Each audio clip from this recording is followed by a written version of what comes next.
Hello everyone, मैं ब्रजेश कुमार अपने YouTube channel जी के वाई ब्रजेश पे आपको स्वागत करता हूं। दोस्तों, आपके डेली की करंट अफेयर का नेक्स्ट वीडियो है।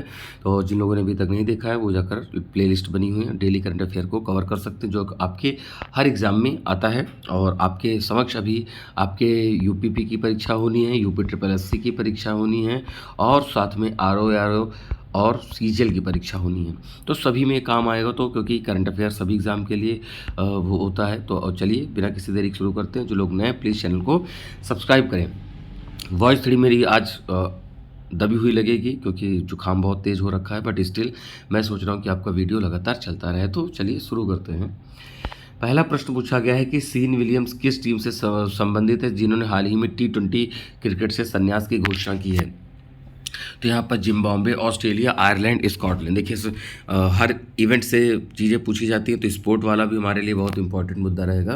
तो यहाँ पर जो सीन विलियम्स हैं वो जिम्बाब्वे के क्या कहते हैं कि T20 अंतर्राष्ट्रीय क्रिकेट से इन्होंने क्या संन्यास की घोषणा की। और पहली बात, ये ऑलराउंडर हैं, बॉलर बैट्समैन दोनों हैं ये, ठीक है। बाएं हाथ के सीन विलियम्स बांग्लादेश के खिलाफ ही खेले गए 5 मैचों की T20 सीरीज के बाद इन्होंने घोषणा करी है, ठीक है। चलिए, अब ये है T20 से लिया, लेकिन वो वनडे और टेस्ट फॉर्मेट खेलते रहेंगे। तो ये वही चीज़ इंग्लिश में है, तो जो हमारे मित्र इंग्लिश में देखते हैं वो अपना यहाँ से लिखकर प्रॉपर नोट्स बना सकते हैं। अगला है कि आपदा संचार के लिए शौकिया रेडियो मॉक ड्रिल का पहला राज्य कौन बना है। देखिए क्या होता है, कहीं पर जब डिजास्टर आता है तो उसके लिए एक मॉक ड्रिल करके देखी जाती है, आर्टिफिशियली तरीके से क्रिएट किया जाता है कि भाई यहाँ कोई समस्या हो गई है तो लोग कैसे उसको आपदा निपटेंगे। तो ये उड़ीसा, तमिलनाडु, नागालैंड, हरियाणा।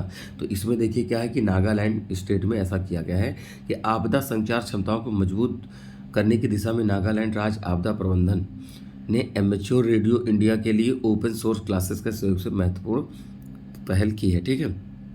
चलिए, अगला है यहाँ पर, निम्न में से किस स्थान पर 34वां वैश्विक महिला शिखर सम्मेलन आयोजित किया गया। न्यूयॉर्क, पेरिस, टोक्यो या मैड्रिड। तो यहाँ पर 34वां जो महिला वैश्विक शिखर सम्मेलन है ये क्या है, मैड्रिड। महिलाओं के वैश्विक शिखर सम्मेलन का 34th एडिशन था ये। 70 देशों की महिला शासन अध्यक्ष, मंत्री और 14 से अधिक महिलाओं ने भाग लिया जो सरकारी, गैर सरकारी, व्यवसाय विशेषज्ञों आदि का प्रतिनिधित्व कर रही थी।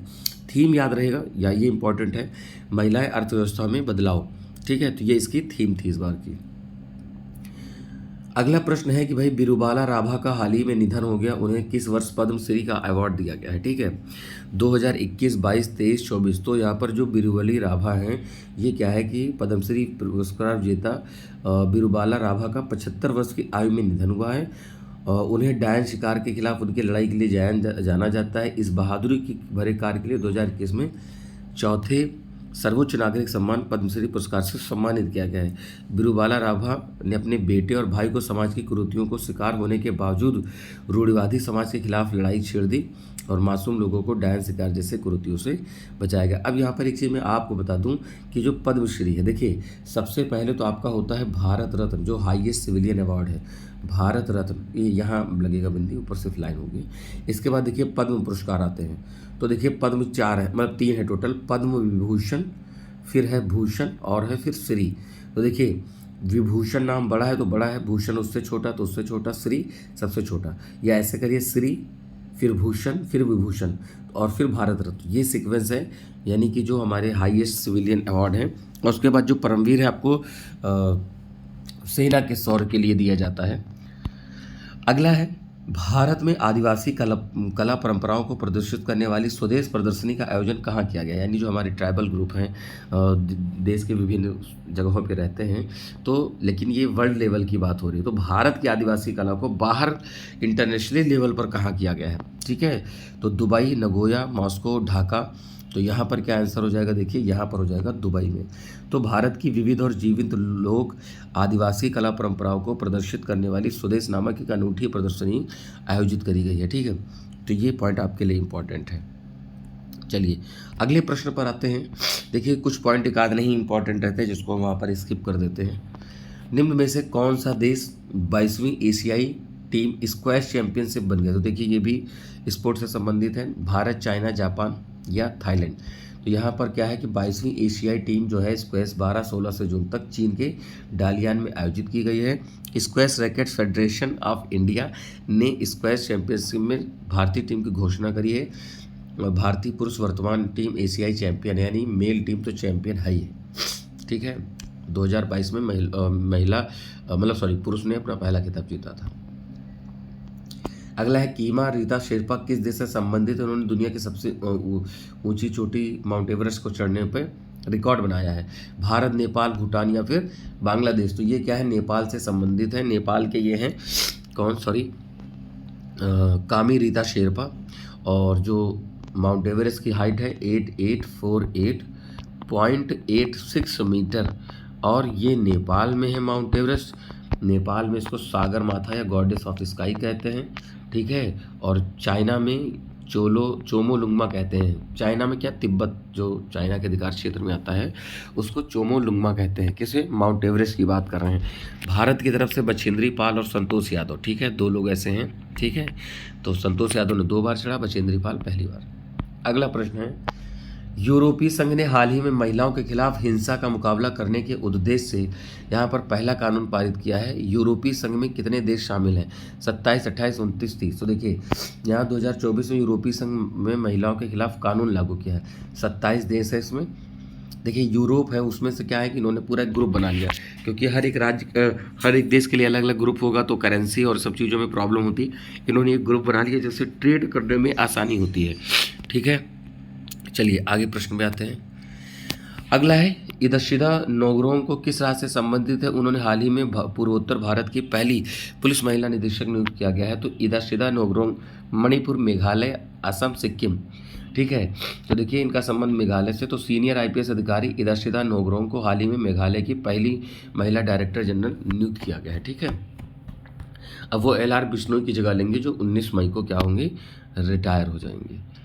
अगला प्रश्न है, हाल ही में कितने देशों में मां से बच्चे में HIV और सिफिलिस के संक्रमण के खत्म करने के लिए विश्व स्वास्थ्य संगठन ने प्रमाणन प्राप्त हुआ? देखिए ये सब सेक्सुअली ट्रांसमिटेड डिजीज हैं जिसको हम STD कहते हैं, ठीक है, सेक्सुअली ट्रांसमिटेड डिजीज। तो यहाँ पर क्या है कि WHO ने कितने देशों में, 1, 2, 3, 4, तो यहाँ पर क्या है 3। तो वर्ल्ड हेल्थ ऑर्गेनाइजेशन ने यहाँ पर क्या किया है कि जो HIV और सिफिलिस है उसको खत्म करने के लिए बेलीज, जमैका और सेंट विसेंट ग्रेनाइड्स में को प्रमाणन प्रदान किया गया है। WHO का आधिकारिक समारोह किंगस्टन, जमैका में हुआ। देखिए कहाँ है जमैका, ये नॉर्थ अमेरिका या साउथ अमेरिका? तो यहीं पर Jamaica, Cuba, Haiti, बहमास, Bermuda, Dominican Republic सब यहीं पर हैं। अगला है, केंद्रीय वाणिज्य मंत्रालय के अनुसार 2023-24 में भारत ने किस देश का सबसे अधिक निर्यात किया है? तो भारत ने अमेरिका, रूस, संयुक्त राज्य अमीरात या फिर बांग्लादेश? तो यहाँ पर देखिए UAE को भारत ने सबसे ज़्यादा किया है 23-24 में।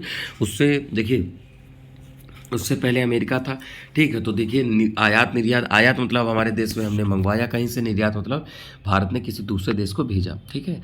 तो ये डेटा भी इकोनॉमिक्स सेक्शन के तहत पूछा जाता है। अगला है, भारतीय सशस्त्र बलों में भारत की पहली लोइटरिंग एरियल म्यूनिशन किसने पेश की है? तो DRDO, cadet defence system limited, ISRO या HAL हिंदुस्तान एरोनॉटिक्स लिमिटेड? तो यहाँ पर देखिए क्या है, कैडेट डिफेंस सिस्टम लिमिटेड। तो एरियल जो म्यूनिशन, तो यहाँ पर DRDO के द्वारा किया गया है, ये याद रखिएगा। डिफेंस रिसर्च डेवलपमेंट ऑर्गेनाइजेशन ये 1958 में बनी है, 1958 में, और जो इसका हेडक्वार्टर आपको मिलेगा देखने को नई दिल्ली में। इसी तरह इसरो है, Indian space research organisation, headquarter है बेंगलुरु में, और 15 अगस्त 1969 को बना हुआ है, ठीक है।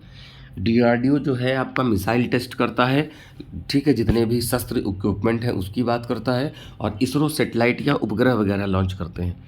अगला है, निम्न में से कौन सा शहर खाद्य नवाचार सम्मेलन 2024 की मेजबानी करेगा? देखिए मैंने कई बार आपसे बात करी है, मैंने GS की वीडियो में और इसमें भी बताया है। एक इनोवेशन होता है, इनोवेशन मतलब कोई चीज़ पहली बार खरीदना, ठीक है। नवाचार को कहते, सॉरी गलत बोल दिया मैंने, इन्वेंशन। तो इन्वेंशन पहली बार कोई चीज़ खोजी जाती है, और इनोवेशन पहले से मौजूद चीज़ में क्या है कि उसको क्वालिटी अपग्रेड की जाती है या कोई नई चीज़ ऐड करी जाती है। तो जो खाद्य नवाचार है, रोम, दुबई, नई दिल्ली या लंदन, कहाँ पर आयोजित किया गया है? तो देखिए दुबई में।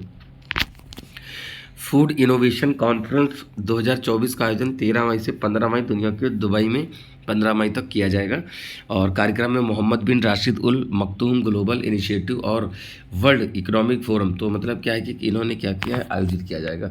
ठीक है, चलिए अगला प्रश्न है, पेरिस ओलंपिक के लिए क्वालिफाई करने वाले भारत के पहले भारतीय पुरुष पहलवान कौन है? नवीन मलिक, दीपक कुनिया, नरिंदर चीमा या अमन सहरावत। तो यहाँ पर देखिए जो अमन सहरावत हैं, एशियाई चैंपियन अमन सहरावत ने तुर्की में, देखिए टर्की का नया नाम तुर्की है, इन्होंने विश्व कुश्ती ओलंपिक क्वालिफायर में पुरुषों के 57 ग्राम फ्री स्टाइल में 2024 में पेरिस जो में होने वाला है उसमें इनको कोटा हासिल किया। अब देखिए जो अमन सहरा, ये क्या नाम है, जो तुर्की है, अब ये प्रश्न भी पूछे जाते हैं। अब ये लाइन में आया तो लगेगा कि सर कहाँ इंपॉर्टेंट, तुर्की देश ही तो बोला गया, नहीं, नाम भी इंपॉर्टेंट है। भारत के लिए छठा पेरिस ओलंपिक 2024 कुश्ती कोटा है, जबकि पुरुष डिवीजन में पहला है। ठीक है, पिछले सभी 5 कोटा भारतीय महिला पहलवानों ने भी हासिल किए थे। अगला है, किस दिन विश्व मलेरिया दिवस मनाते हैं? तो यहाँ पर ऑप्शन में पहले दे दिया गया, तो 25 अप्रैल। 25 अप्रैल को विश्व मलेरिया दिवस मनाते हैं। ठीक है, मच्छर के काटने से कौन सा फीमेल यानी मादा एनाफिलीज मच्छर जो काटता है उससे इसका खतरा रहता है। अगला है प्रश्न, 77 कांस फेस्टिवल के ला सीनेफ सेक्शन में चुने जाने वाली sunflowers were first ones to know में कौन सी भारतीय फिल्म बन गई है? तो पहली, दूसरी, तीसरी या चौथी? तो ये पहली है। तो sunflower were the first ones to know France के कांस में जो 77 फिल्म महोत्सव हो रहा है, तो इसमें ला सीनेफ में चुनी जाने वाली पहली जो फिल्म बन गई है। इस फिल्म को भारतीय टेलीविज़न के छात्र चिदानंद नाइक ने बनाया है। अगला प्रश्न, किस दिन प्रशासनिक पेशेवर 2024 दिवस मनाया गया? 23, 24, 25, 26 अप्रैल। तो ये देखिए यहाँ पर है 24 अप्रैल आंसर है। ठीक है, प्रशासनिक दिवस पे यहाँ पर बात हो रही, तो पेशेवर दिवस, सॉरी। अगला है, विश्व मौसम विज्ञान संगठन के द्वारा जारी की गई रिपोर्ट के अनुसार 2023 में विश्व की जो आपदा राजधानी के रूप में किसे घोषित किया गया है? Europe, Asia, Africa, Australia. तो WHO ने यहाँ पर एशिया में जलवायु की स्थिति को 2023 को अपने चौथे संस्करण को जारी किया है।